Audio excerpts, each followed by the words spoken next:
Prepare कर रहे हैं उनके लिए मेनली मैं अपनी जो जर्नी है उसको शेयर करना चाहूँगी। मैंने अपना बीटेक इलेक्ट्रिकल इंजीनियरिंग में किया है पूर्णिमा कॉलेज ऑफ इंजीनियरिंग से। उसके बाद मैंने आरएस का फर्स्ट अटेम्प्ट 2016 में दिया था। 2016 में ये अटेम्प्ट दिया था जिसमें मेरा 575 रैंक था और मेरा मीडियम दोनों टाइम 16 और 18 में इंग्लिश रहा था। एंड 2016 में मेरी रैंक 575 थी, जिसमें मुझे कोई पोस्ट अलोकेट नहीं हुई थी। तो उसके बाद मैंने हिम्मत नहीं हारी एंड दोबारा से उसी की प्रिपरेशन की। क्या कमियां मेरे में रह गई थी वो मुझे अपने आप पता था, मतलब किसी कोचिंग या उससे मैंने उसको ये नहीं लिया कि भाई किसी कोचिंग में मैं जाके अपनी कमियों को दूर करूं। मुझे खुद पता था कि भाई मेरे मार्क्स कहाँ पे कम हैं, तो उन चीज़ों को मैंने इम्प्रूव करने की कोशिश की और 2018 में देन मेरा रैंक इम्प्रूव हुआ और 165 मेरा रैंक है। इसके लिए ये है कि सबसे ज़्यादा जो 16 और 18 को अगर मैं कंपेयर करती हूँ तो एज मैं इंग्लिश मीडियम स्टूडेंट हूँ तो मेरा जो फोर्थ पेपर है वो थोड़ा सा स्ट्रॉन्ग नहीं था, तो उसको मैंने इम्प्रूव किया है जिससे मेरी रैंक जो है वो इम्प्रूव हुई है। पवन, ओके। ये अक्सर मेन ये है। होता है कि हेलो। हाँ, अक्सर ये होता है कि पढ़ने के दौरान जैसे 4 पेपर्स जी होते सर। हैं, उसमें बहुत सारे सब्जेक्ट होते हैं, 15 16 17 सब्जेक्ट होते हैं। तो ये होता है कि अपन आगे से पढ़ते जाते हैं, पीछे ऐसा फील होता है कि पीछे का भूलता जा रहे हैं। तो ऐसी क्या रणनीति हो जिससे कि सारे सब्जेक्ट साथ में चलें और ये वाली भी धारणा नहीं रहे कि हम पहला वाला भूल रहे हैं या फिर भूल जाएंगे?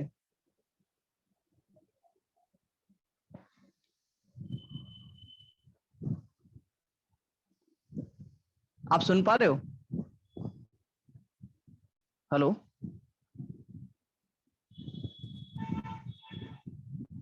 सर एकदम म्यूट तो नहीं हो गया मैं?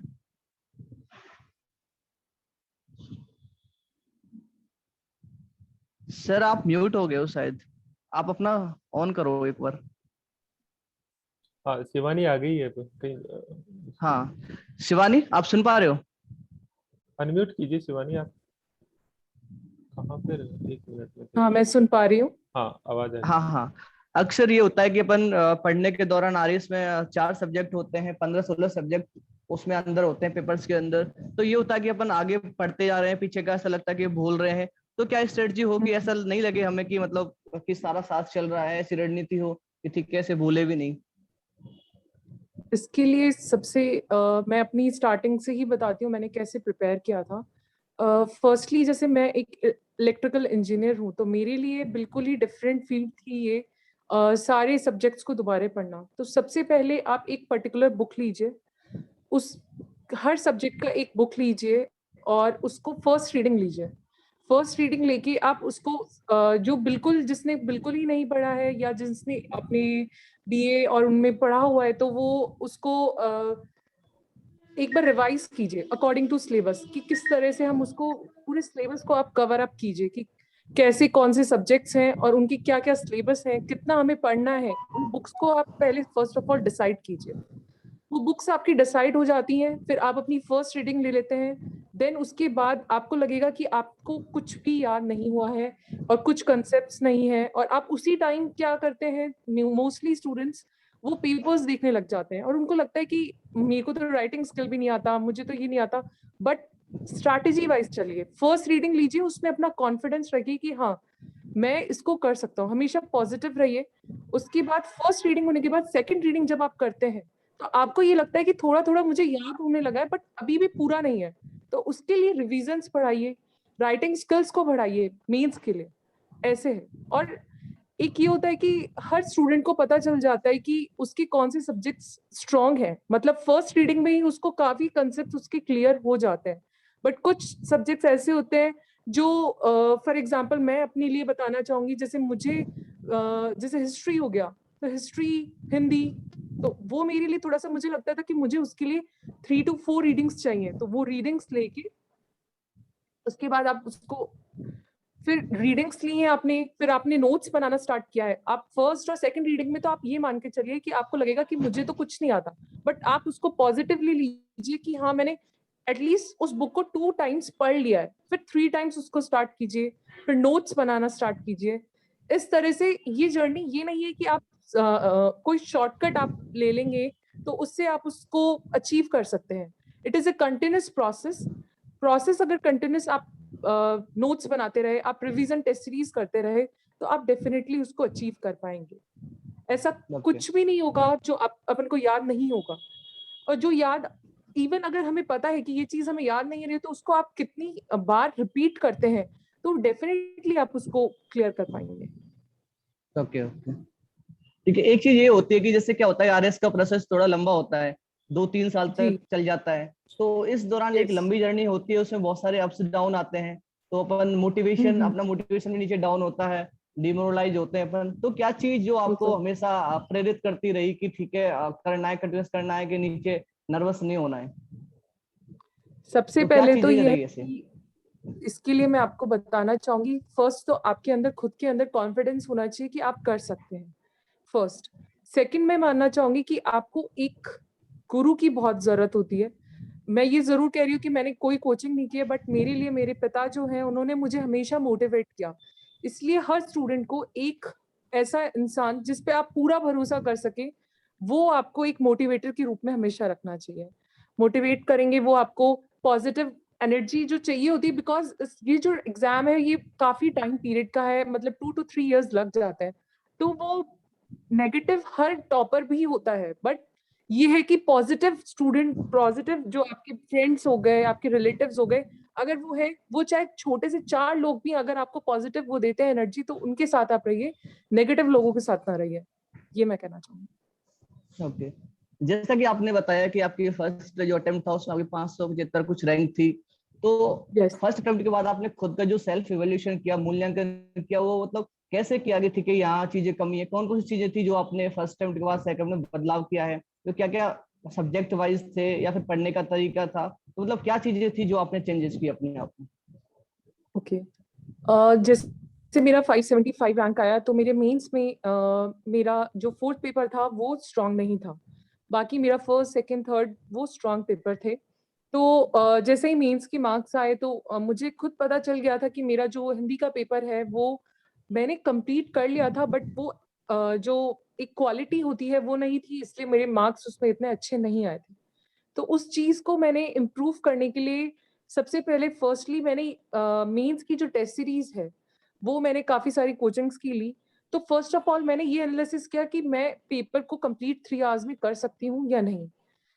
उसके लिए मैंने 2 to 3 कोचिंग्स में उसको, पेपर्स को लिया और उसको 3 घंटे बैठ के उसको राइटिंग स्किल्स को लिखा। तो मुझे ये कंप्लीट हो गया कि हाँ, मैं लिख 3 घंटे में पेपर को कंप्लीट कर सकती हूँ। जब मैं इस स्टेज पे आ गई, फोर्थ पेपर जो मेनली था, क्योंकि मेरा paper fourth paper first attempt में थोड़ा सा छूट गया था, तो उस चीज को पहले तो मैंने इम्प्रूव किया कि मैं अपना पेपर कंप्लीट कर सकूं। फिर उसके साथ ये है कि उसमें क्वालिटी भी होनी चाहिए, तो इसके लिए मैंने हिंदी की जो जैसे राघव प्रकाश है, तो उसके लिए जो लेटर्स राइटिंग है और जो ग्रामर है उसको अपना इम्प्रूव किया। मेनली फर्स्टली अपने जो नोट्स हैं उनसे प्रिपेयर किया। जब मुझे ये स्ट्रांगली बिलीफ हो गया कि मेरे जो नोट्स हैं उससे मैंने अपना सिलेबस कवर अप कर लिया है, देन मैंने टेस्ट सीरीज जो है पर्टिकुलर कोचिंग्स में जाके उन टेस्ट सीरीज को दिया नहीं, घर पे ही उन टेस्ट सीरीज के आंसर्स, मॉडर्न आंसर्स मैं अपने पास रखती थी, और जितना ज्यादा हो सके उसको राइटिंग स्किल्स को करती थी, जिससे अपने आप को फिर उनको चेक करती थी, और इस तरह से मैं अपने आप को खुद ही इवेल्युएट करती थी कि मेरे में क्या कमी है, क्या क्या स्ट्रॉन्ग पॉइंट्स है, इस तरह से। जी पवन। हाँ शिवानी, मैं ये चाहूंगा कि आप है ना जो स्टूडेंट्स है उनको क्या एडवाइस करेंगे, मतलब आप अपनी पूरी रणनीति अगर आप एक ही बार में शेयर कर देना तो बहुत अच्छा रहेगा, कि जो आप जी सर। चाहते हो कि स्टूडेंट्स ये तो गलती करते हैं, ये उन्हें नहीं करना जी चाहिए सर। और ये करना चाहिए। जी सर, मैं बिल्कुल सबसे पहले मैं प्रीलिम्स के लिए बताना चाहूंगी कि प्रीलिम्स क्या होता है कि उसमें हमें मार्क्स जो है वो मेंस और इंटरव्यू में नहीं जुड़ते हैं। तो हमें प्रीलिम्स के लिए ये है कि जो पर्टिकुलर बुक्स हैं और अपनी जो स्ट्रॉन्ग जैसे इकोनॉमिक्स हो गया, पॉलिटी हो गया, काफी सारे जो सब्जेक्ट्स हैं उसमें से ये नहीं है कि आप सारे सब्जेक्ट्स पे एक स्ट्रॉन्ग मास्टरी कर सकें। ये है कि एक जनरलाइज्ड व्यू बना के आप उस उन सारे सब्जेक्ट्स को स्ट्रांगली बिलीव करिए, और एक जो पर्टिकुलर कट ऑफ है आप उस रेंज में अपने आप को रखिए। ज्यादा इनिशियली इतना अपने पे बर्डन ना रखें, और बिल्कुल स्ट्रांगली उसको जो बुक्स हैं उनको रिवाइज करते रहें। टेस्ट सीरीज आप लगा सकते हैं, कोई सी भी टेस्ट सीरीज, जैसे फॉर एग्जांपल आप एक या दो टेस्ट सीरीज पे डिपेंडेंट रहे, उनके सारे टेस्ट दें। ज्यादातर ये होता है कि हम काफी ज्यादा सिलेबस पढ़ लेते हैं और हम टेस्ट सीरीज को भूल जाते हैं, हम टेस्ट सीरीज नहीं लगाते, हम सोचते हैं कि हमने इतना सारा पढ़ा हुआ है तो हम कर सकते हैं, बट ये है कि टेस्ट सीरीज हमें एक तरह रिवीजन देता है। प्रीलिम्स का मेन है, और प्रीलिम्स से पहले ये है कि हम ये सोचते हैं कि प्रीलिम्स के बाद हम मेंस की तैयारी स्टार्ट करते हैं। वो चीज मैं ये चाहती हूँ कि प्रीलिम्स के बाद मेंस की टेस्ट सीरीज, मेंस का आप प्रीलिम्स से पहले ही सोचें, मेंस का सिलेबस कवर अप करिए, और उसके बाद ये है कि अपनी राइटिंग स्किल्स जो है उसको इम्प्रूव करने की कोशिश कीजिए। राइटिंग स्किल्स ये है कि आप जैसे किसी भी फॉर एग्जांपल जो भी टीचर्स हैं, या टीचर्स नहीं है तो जो मॉडल आंसर होता है उससे कंपेयर कीजिए कि मेरा जो आंसर है उससे कितना डिफरेंट है। हम क्या करते हैं कि मेंस की जब भी तैयारी करते हैं, हम काफी सारी बुक्स और सारे सब्जेक्ट्स को हम रेफर करते हैं कि भाई हमने पब्लिक आर्ट कर लिया, फॉर एग्जाम्पल एक सब्जेक्ट मैं लेती हूँ कि पब्लिक एडमिनिस्ट्रेशन हमने कर लिया। पब्लिक एडमिनिस्ट्रेशन जैसे ही हम कर लेते हैं तो उसके बाद हमने सारे कंसेप्ट हमारे क्लियर है, for example each and everything clear है, बट फॉर एग्जाम्पल हम for example previous year question paper for example 2013-16 को हम देखते हैं, तो उसके जो क्वेश्चन है हमें वो क्लियर है, बट हम एग्जैक्टली क्या लिखें वो राइटिंग स्किल से इंप्रूव होगा। तो ज्यादा से ज्यादा राइटिंग स्किल्स पे प्रैक्टिस करें मेंस के लिए, तो यही मेन है। और फॉर एग्जाम्पल ये भी देखें कि किस सब्जेक्ट का कितना वेटेज है। फॉर एग्जाम्पल जैसे फोर्थ पेपर को लेते हैं, उसमें हिंदी भी है एंड इंग्लिश भी है।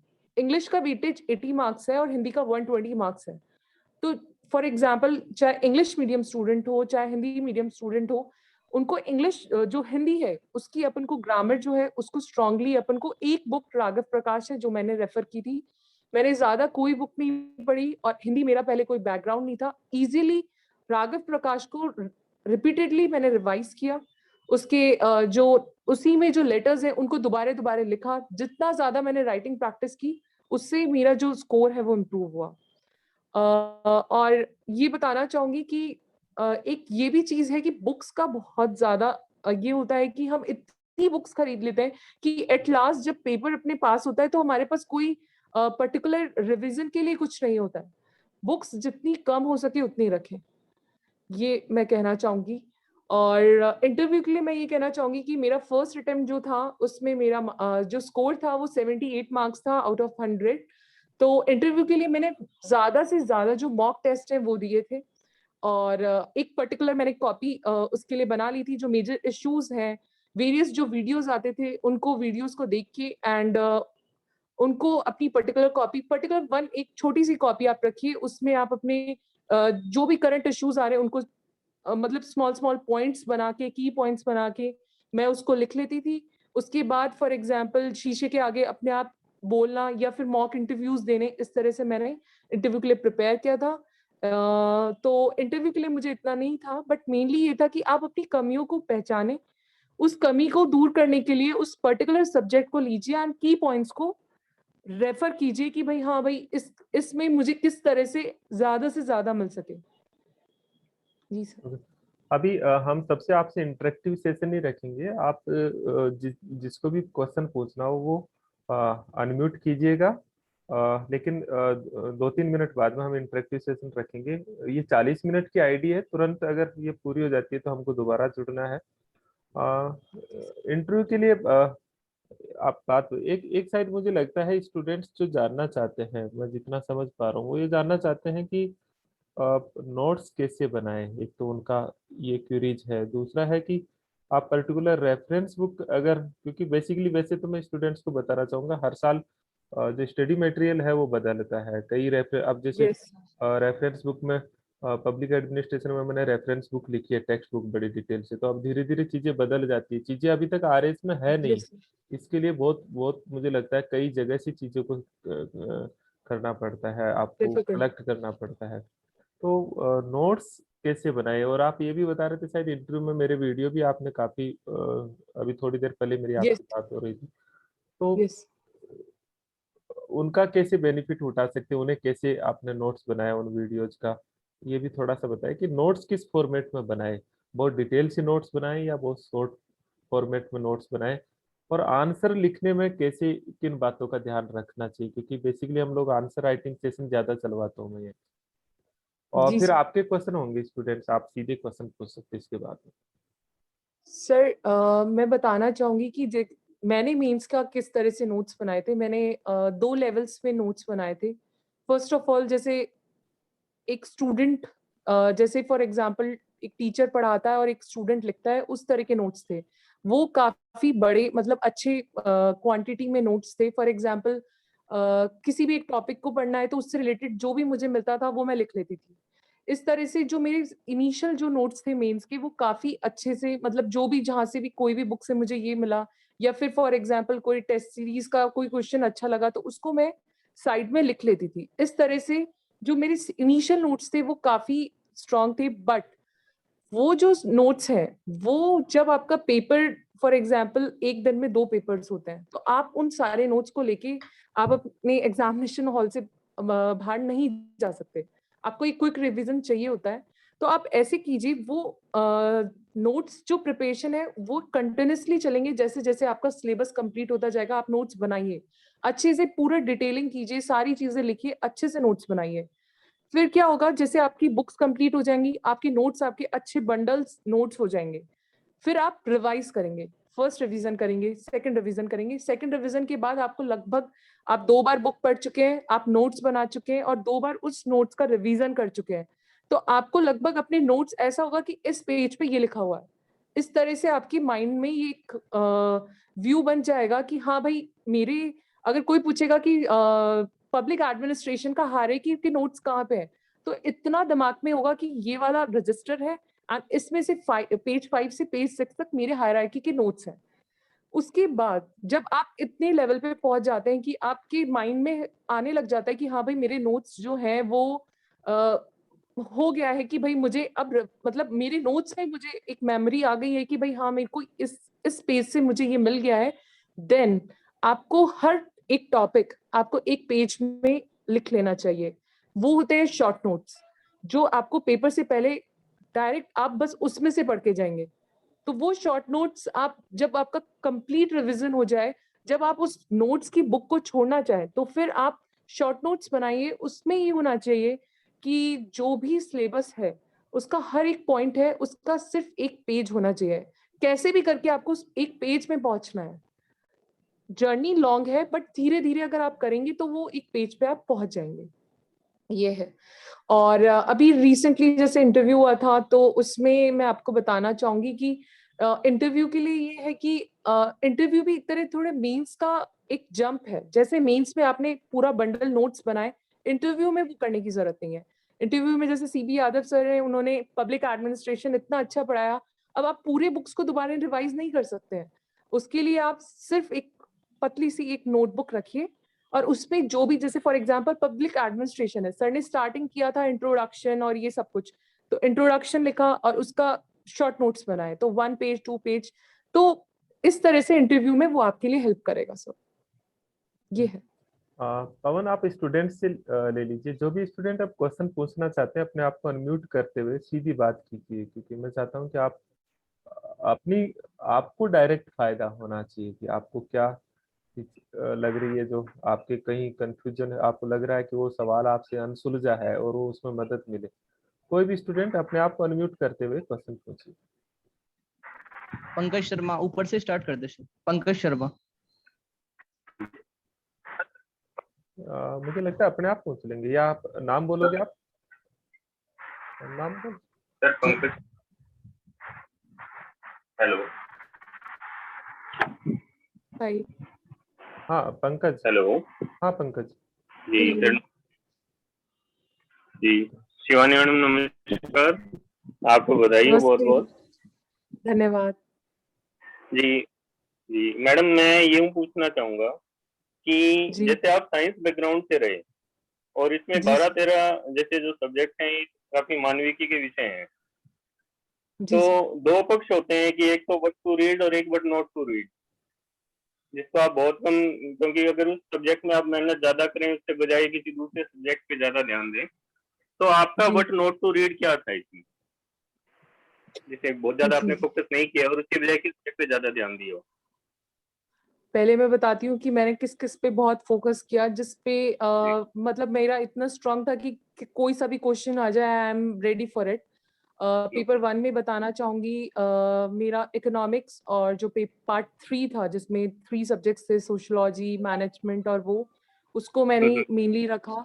इकोनॉमिक्स मेरा फर्स्ट जो पेपर था उसको मैंने स्ट्रांग होल्ड रखा, बिकॉज मैंने पहले भी बताया I am not very good at history, but history में मैंने मॉडर्न इंडिया को काफी स्ट्रांगली पढ़ा। ये नहीं है कि मैंने किसी चीज को छोड़ दिया, बट स्ट्रांग होल्ड मैंने मॉडर्न इंडिया पे रखा हिस्ट्री में। थर्ड यूनिट थी उसको मैंने बिल्कुल स्ट्रांग रखा, सारे जो नोट्स हैं बिल्कुल अच्छे से बनाए उनके। और इकोनॉमिक्स मेरा काफी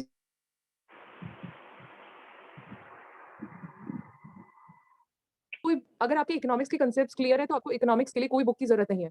for prelims also, for mains also economics survey sufficient है। मतलब उससे बाहर आप ये समझिए कि कुछ भी नहीं, मतलब नहीं पूछा जाता है। और मेरा मतलब काफी अच्छा पेपर हुआ था उससे। फिर सेकंड पेपर देखते हैं तो I am initial first attempt था जब I am not very good at ethics, but second attempt में मैंने एथिक्स पे काफी फोकस किया because it is of about 65 marks. Ethics भी एंड साइंस मेरा अच्छा था, एंड उसके साथ साइंस के साथ ज्योग्राफी था, तो ज्योग्राफी मेरा थोड़ा सा लिटिल पॉइंट था, but geography I can do it. तो सेकंड पेपर में मुझे ज्यादा प्रॉब्लम नहीं हुई। थर्ड पेपर में मैंने पब्लिक एडमिनिस्ट्रेशन को ज्यादा फोकस किया था, और पॉलिटी के लिए सिर्फ और सिर्फ लक्ष्मीकांत को मैंने रेफर किया था। मैंने बुक्स को बहुत लिमिटेड, सबसे ज्यादा लिमिटेड हो सके उतना रखा था। ये है लक्ष्मीकांत को मैंने पढ़ा था। पॉलिटी के लिए मैंने जो लक्ष्मीकांत एंड पब्लिक एडमिनिस्ट्रेशन के लिए, पब्लिक एडमिनिस्ट्रेशन मेरा काफी स्ट्रांग था क्योंकि मुझे काफी इंटरेस्ट आया था पब्लिक एडमिनिस्ट्रेशन में जब मैंने ये स्टडी की थी। उसके बाद फोर्थ पेपर में मेरा इंग्लिश काफी अच्छा था, बट उसके साथ मैंने हिंदी के लिए काफी ज्यादा मेहनत की है मेरे सेकंड अटेम्प्ट में, बिकॉज मेरी हिंदी ज्यादा अच्छी नहीं है। I am from English background. Madam एक क्वेश्चन और मैं जानना चाहूंगा आपसे। जी सर। जैसे आपने एक अच्छे समय तक तैयारी की है, 2016 भी आपने दिया मेंस है ना, 18 भी दिया, और अब आप 165 रैंक पे हैं, तो अभी भी क्या आपको ऐसा लगता है कि अभी कुछ कमी रह गई, मैं टॉप 50 में आ जाती या टॉप 20 में आ जाती यदि मैं ये और कर लेती या ये मैंने और किया होता तो, है ना? सर ये मैं जरूर इसका आंसर आपको देती, बट अभी ये है कि मेरे जो मार्क्स हैं वो आने बाकी हैं, कि मेरी इवैल्यूएशन होगा अभी कि भाई मेरी क्या कमियां रह गई। हमेशा हर स्टूडेंट जो होता है वो ये चाहता है कि वो टॉप 50 नहीं, वो कोशिश करता है कि वो फर्स्ट रैंक लेके आए। तो हमेशा से तो यही है कि अब मैं अपना इवैल्यूएशन कैसे करूंगी। मैं अपना इवैल्यूएशन इसी तरह से करूंगी कि जब मेरे मार्क्स आएंगे, मेरी कॉपीज आएंगी, तो मैं राइटिंग मीन्स आंसर राइटिंग में मेरा इशू रह गया या फिर किस सब्जेक्ट में मैं मेरा थोड़ा कम रह गया, तो उसके लिए मैं प्रिपेयर करूंगी। इस तरह से है सर। नेक्स्ट स्टूडेंट ज्यादा से ज्यादा, अच्छा मैं एक चीज आपको बताऊंगा कि ये शायद 5-7 मिनट में हमारी मीटिंग ओवर हो जाएगी ऑटोमेटिकली, तो आप दोबारा से सभी लोग वापस रिकनेक्ट हो जाना। पवन आगे कंटिन्यू कीजिए। अनीता मीना। टीचर ही टीचर है हमारे ज्यादा। ठीक है। अपूर्वा बागड़ी ऊपर कौन है? हैंड रेज कर दीजिए जिसको पूछना है ना, सबसे बेस्ट तरीका है हैंड रेज कर दीजिए। सर अनम्यूट कर दो सबको फिर। नहीं नहीं अनम्यूट तो, अच्छा यहाँ से करना पड़ेगा क्या अपने को? वो कर सकते हैं अपनी तरफ से। हाँ सर कर देना, ठीक है। Hello, good morning ma'am. Good morning. आप क्वेश्चन पूछिए। Earliest congratulations on getting 165 rank in second attempt, and Thank you I'm so very much. and you are the face of women empowerment in our Rajasthan. It's very prosperous things to see, and I'm very much glad that you are from the English background, and I'm very much happy that I am also from the English background, and it's very hard for me to like study for RS because I am in final year student of BA honors, and Okay. I want to ask, if sometimes when I read the books, it's like the things are like coming back again and again and again and again. It means like extra part of the knowledge is coming up because I am from in English medium, and that's why I can't read the Hindi medium. So can you help me? How can I just sorry? Can you hear me? Yeah. Yeah. Can you help me about how can I just translate all the Hindi books, because it's very hard for me and I'm starting it from now. So it's building up a confidence. I know that your confidence is very good, and it's very helpful that seeing a girl of your age and doing the taking the second attempt, it's like very proud moment for your parents also. I know that. And can you please suggest some English books so that I can read and that will be helpful for me? Okay Shubham, Thank you. सभी question छोटा पूछिए जिससे कि ज्यादा से ज्यादा हम Thank you so much for the question. See, starting जब I have started preparing for the examination, मुझे अभी भी याद है, मैं जैसे पढ़ती थी तो उसके बाद I asked my father, I asked myself also that I have continuously reading the book, and it is taking around 4 to 5 hours, and after 5 hours when I analyze what I have read, I said I understand just for one line. एक line बस समझ में आई, उसके बाद लगा कि मैं 5 घंटे से कंटिन्यूअसली पढ़ रही हूँ पर कुछ समझ में क्यों नहीं आया। और क्या है कि फॉर एग्जांपल जब हम स्टार्ट करते हैं किसी प्रिपरेशन को, तो उसके बाद हमें ये लगता है कि हम डायरेक्टली जो क्वेश्चंस पूछे गए 2016 के मेंस में पूछे गए, हम उनके आंसर्स 1 मिनट में देने लग जाए। ये मेरा पॉइंट ऑफ व्यू था जब स्टार्टिंग मैंने की थी। बट इसमें मैंने कंटिन्यूअसली ये है कि आप अगर फॉर एग्जांपल किसी भी सब्जेक्ट को पढ़ते हैं, उसमें आपको रीडिंग्स चाहिए।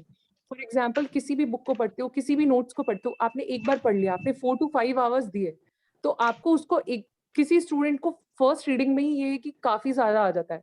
मुझे कम से कम 3 to 4 रीडिंग्स लगती है। तो आप अपने पे एक तो कॉन्फिडेंस रखिए कि हाँ भाई मैंने 2-4 घंटे पढ़ा और मुझे सिर्फ थोड़ा सा याद हुआ। दोबारा पढ़िए, फिर थर्ड टाइम पढ़िए, नोट्स बनाइए। नोट्स में ये नहीं है कि फिर बस एक ही पेन यूज कीजिए, डिफरेंट कलर्स को यूज कीजिए, जिससे आप उस नोट्स को इंटरेस्टिंग बनाएंगे। उसको इंटरेस्टिंग बनाने में भी एक सबकॉन्शियस माइंड होता है कि वो फॉर एग्जांपल कुछ क्वेश्चंस ऐसे थे पेपर थर्ड में, मैं आपको बताना चाहूंगी। बार्लेट का मेमोरी कंसेप्ट आया था, तो मुझे वो बिल्कुल भी याद नहीं था, बट मैंने एनसीईआरटी से उस बार्लेट मेमोरी का एक डायग्राम बनाया था। एग्जैक्टली मुझे बस वो कर्व याद था, मुझे उसका थ्योरी याद नहीं था, बिकॉज मैंने अपने नोट्स को भी इंटरेस्टिंग बनाया था। जो मैंने बताया कि जो अपनी पहले फर्स्ट 3-4 रीडिंग्स के बाद अपन अच्छे नोट्स बनाएंगे, काफी लेंथ वाले होंगे वो अच्छे वाले, तो उनमें अच्छे से आप सारे डायग्राम्स ड्राइंग्स बनाइए। तो ये चीज है कि स्टार्टिंग लगेगा कि we are not up to date, हमें मतलब काफी नेगेटिव्स आएंगे, बट हमेशा एक पॉजिटिव अपने अंदर रखिए कि हम कर सकते हैं, रिवाइज होगा, याद करेंगे उसको इस तरह से। और इंग्लिश के लिए स्पेशली मैं ये बताना चाहूंगी, फॉर एग्जांपल स्टार्टिंग में जब मुझे फर्स्ट बुक जो मैंने पढ़ी थी रिलेटेड टू राजस्थान, वो भल्ला की थी, भल्ला सर की बुक थी जो मैंने स्टार्टिंग की थी, फ्रॉम ज्योग्राफी ऑफ राजस्थान। तो ज्योग्राफी ऑफ राजस्थान मेरे लिए बहुत ही डिफरेंट था वो बुक पढ़ना, क्योंकि मैंने आफ्टर 10th कोई बुक हिंदी में नहीं पढ़ी थी। Even novels I always read in English. तो स्टार्टिंग में ऐसा होता था कि गूगल से मुझे वो जो सेंटेंस होता था उसको उसमें पुट करना पड़ता था, और उसके बाद वो ट्रांसलेट होता था। इस तरह से मैं ट्रांसलेट करके उसको समझती थी, क्योंकि इंग्लिश की जितनी भी बुक्स है उसमें उतना मैटर नहीं है जितना आपको एग्जाम को क्लियर करने के लिए चाहिए, मेनली प्रीलिम्स के लिए। मेंस के लिए तो ये है कि काफी सारे आप फॉर इंग्लिश मीडियम स्टूडेंट काफी सारे स्ट्रॉन्ग पॉइंट्स हो जाते हैं। जैसे पेपर 1 में हिस्ट्री है तो आप विजन टेस्ट, जैसे विजन कोचिंग हो गई तो उसका मॉडर्न इंडिया ले लिया, एंशिएंट इंडिया ले लिया, आप ले सकते हैं। मेंस में इंग्लिश मीडियम स्टूडेंट्स नेट से अपनी काफी सब्जेक्ट्स को कवर अप कर सकता है, बट प्रीलिम्स के लिए आपको हिंदी मीडियम बुक्स को पढ़ना ही होगा, बिकॉज फोर्थ पेपर जो अपना मेंस में है उसमें भी आपको अपनी हिंदी स्ट्रॉन्ग करनी ही होगी. There is no option for the English medium students. कुछ बेनिफिट्स हैं तो कुछ मीन्स से कुछ लूप होल्स भी हैं इंग्लिश मीडियम स्टूडेंट्स के लिए. Thank you, ma'am. I Thank you think- so much. Okay so thank you so much. अभी हमारी मीटिंग 1 मिनट बाद में और ओवर हो जाएगी. उसके बाद में सभी को रिकनेक्ट होना है. मैं सभी स्टूडेंट्स से दोबारा कह रहा हूँ कि सभी को रिकनेक्ट होना है. 2 मिनट में रिकनेक्ट हो जाएंगे. हाँ, कोई बिल्कुल short question. Ma'am, your notes were in English or Hindi? In English. I made my notes in English. जो आप बड़े बड़े अच्छे से जो नोट्स बना रहे हो, टाइम दो. स्टार्टिंग में ये होगा जो बड़े नोट्स बनाओगे उसमें आपको 8 आवर्स 9 आवर्स 10 आवर्स लगेंगे, तो उसको इंग्लिश में ही बनाना है. Because if you are of English medium student you have to write your notes in English, you have to write your paper in English only. तो always make your notes in English. For example मैं just बताना चाहूंगी कि initially I don't know about Hindi words बिल्कुल ही नहीं आते थे, बट धीरे धीरे आपको फॉर एग्जाम्पल हिंदी में आपको प्रशासनिक शब्द याद करने ही होंगे, तो उसके लिए आपको हिंदी पढ़नी होगी. बिकॉज ये इसका कोई ऑल्टरनेटिव नहीं है. हिंदी ये है कि आप ये कर सकते हैं. फॉर एग्जाम्पल जैसे मैं बताना चाहूंगी, हाँ, जैसे सिखवाल एक बुक है, वो काफी ज्यादा उसमें ड्राइंग्स मैप्स के थ्रू उसमें बहुत ज्यादा समझाया हुआ है. तो as a English medium student उस बुक को स्टार्टिंग में मैंने रेफर किया, बिकॉज जो इनिशियल स्टार्ट कर रहा है तो वो उस तरह से कर सकता है. इस तरह से मतलब आपको ही अपनी जर्नी में जो भी कमियां आ रही है उनको आपको ढूंढना होगा कि इसका ऑल्टरनेटिव मुझे क्या रखना है. ये और नेट को काफी ज्यादा यूज करो, मेनली जो इंग्लिश मीडियम है. हिंदी मीडियम भी कर सकता है. हाँ, किसी का कोई क्वेश्चन? अगर क्वेश्चन नहीं है तो हम मीटिंग को दोबारा रिकनेक्ट ही नहीं करेंगे. आप ध्यान रखिएगा. हेलो. हाँ, हेलो मैम. जितने भी